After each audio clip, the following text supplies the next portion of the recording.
सारे विभाग के पदाधिकारी के द्वारा बहुत सारी बातें बताई गई। ये योजना संचालित है, ये योजना संचालित है।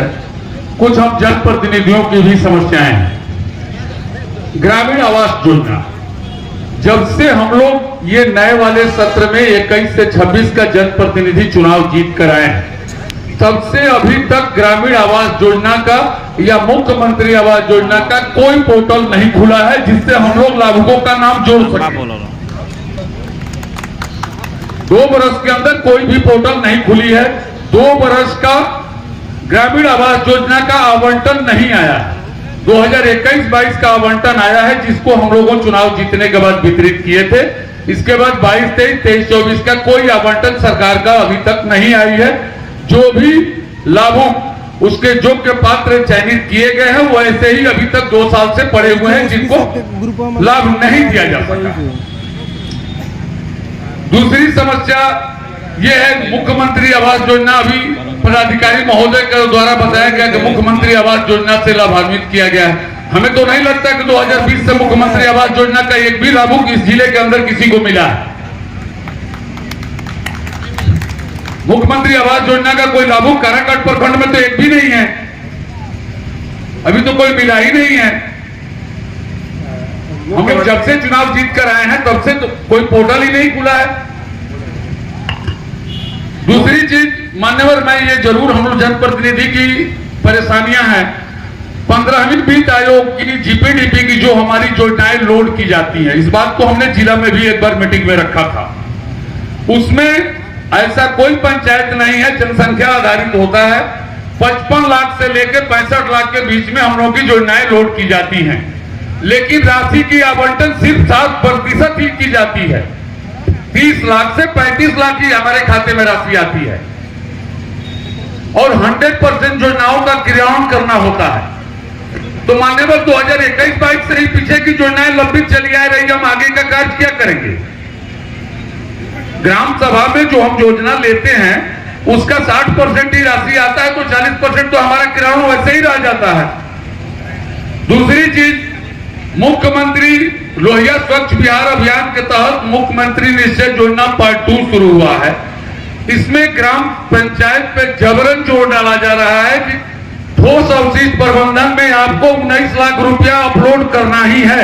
ग्राम सभा में जबरन पारित कीजिए, तो 19 लाख रुपया उसमें चला गया और 4 वार्ड का सोलर स्ट्रीट लाइट के लिए 9 लाख रुपया, 2 लाख रुपया 2,25,000 पर वार्ड है, 9 लाख रुपया उसमें चला गया। तो मान्यवर, राशि बचती कहां है जो हम लोग ग्राम सभा करके किसी योजनाओं का क्रियान्वयन करें? या तो 100% राशि उपलब्ध कराई जाए जो जीपीडीपी में अपलोड की जाती है। प्रत्येक साल 20% बढ़ाने का भी इसमें प्रावधान है, लेकिन 3 वर्षों से वही राशि अपलोड होते आ रही है। इस साल भी वित्तीय वर्ष में हम लोगों का टारगेट वही आया है जो 2022-23 में था, जो 2021-22 में था। तो हमारे कहने का मतलब है कि जब राशि आती नहीं है, सरकार का दबाव है कि ग्राम पंचायत का जो 15वीं वित्त का फंडिंग है, इसी से आप जो है लोहिया स्वच्छ बिहार मिशन का जो है इसका काम सेंट्रल लेवल का डिसीजन है। इसमें यहाँ पे कुछ नहीं किया जा सकता है, लेकिन ये अभी अंडर प्रोसेस है और नियर फ्यूचर में हम लोग इसको देखेंगे कि हम लोग को नया टारगेट दिया जाएगा। 33,000 के आसपास हम लोग टारगेट कर चुके हैं। मुख्यमंत्री आवास ग्रामीण आवास योजना की जो आपने बात कही, उसमें आपको बताना चाहेंगे कि अभी 100 आवास हम लोगों ने इसी वित्तीय वर्ष में लेके मुख्यमंत्री ग्रामीण आवास योजना का जो टारगेट आया था, उसमें हम लोगों ने 50% कंप्लीशन भी किया है और अभी ये टारगेट आपको रिवाइज होकर फिर मिलेगा। तो इस पे कंटिन्यूअस काम चल रहा है, सतत काम चल रहा है और इसमें जो भी है हर पंचायत में, हर ब्लॉक्स में हम लोग उसी हिसाब से टारगेट दे रहे हैं। तीसरा जो आपका था, उसमें अभी वो भी एक विभागीय डिसीजन है, कितना आपको 15वीं में और 6वीं में कितना फंड आता है। इसमें होता है कि जो भी फंड सेंट्रल में अवेलेबल है उस हिसाब से आपका एलोकेशन आता है। तो ये भी एक हायर डिपार्टमेंटल लेवल डिसीजन है कि कितना आ रहा है। आप इस संबंध में अपना ज्ञापन दे दीजिए, अपना लिखित परिवार दे दीजिए, हम लोग उसको फॉरवर्ड कर देंगे। मान्यवर, हम एक बात कहना चाहें, अपलोड किया जाता है जीपीडीपी में, उसकी 100% राशि आती है, जिला परिषद की 100% राशि आती है, ग्राम पंचायत की क्यों नहीं आती? बीपीआरओ है इसका योजनाओं का क्रियान्वयन करना होता है। नहीं, ये तो फंड के हिसाब से हम लोग कार्यान्वयन करते हैं, वो तो आपकी योजनाओं के हिसाब से होता नहीं है। मान्यवर आपकी बात बिल्कुल हम मान रहे हैं। तो उस परिस्थिति में जब योजनाओं का 60% ही राशि आएगा और 60% राज्य सरकार का जो दबाव है वो 70% का वही करने का दबाव है, तो फिर ग्राम सभा करने का मतलब क्या है?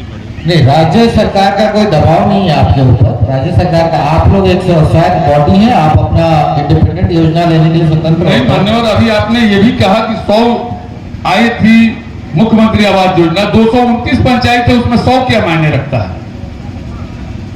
229 रोहतास जिला में पंचायत है, उसमें 100 का अगर टारगेट आता है तो फिर किस हिसाब से? आपको ये भी बताया गया कि वो अंडर रिविजन है, नया फ्रेश टारगेट भी आएगा उसमें, वो कंटिन्यूअस काम हो रहा है उसमें। राशि की योजना तो मान्यवर 2020 से ही चल रही है। राशि की अवेलेबिलिटी के आधार पर आपको टारगेट दिया जा रहा है और उसी हिसाब से हर ब्लॉक्स को टारगेट मिल रहा है।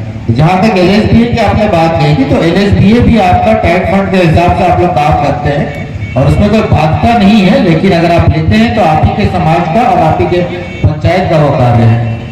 मानवर एक चीज और, लोहिया स्वच्छ बिहार अभियान के तहत हम लोग सारे लोग लगे डोर टू डोर कलेक्शन कराएं, सब कुछ कराएं, लेकिन एक चीज कमी आ रही है। ग्राम पंचायत में जो स्वच्छता के लिए मजदूर काम करता है, जो स्वच्छता कर्मी काम करता है, उसका 284 रुपया 384 रुपया एक दिन का मिलता है। और हमारे ग्राम पंचायत में जो स्वच्छता मजदूर हम लोगों ने बहाली किया है करने के लिए, उसका 100 रुपया मिलता है। इस रेट को रिवीजन कराएं, वरना स्थिति ये आ रही है कि हमारे ग्राम पंचायत में जैसे 14 वार्ड है, उसमें 5-6 छोड़कर भाग गए काम, 100 रुपया पे कौन करेगा? नहीं करेंगे।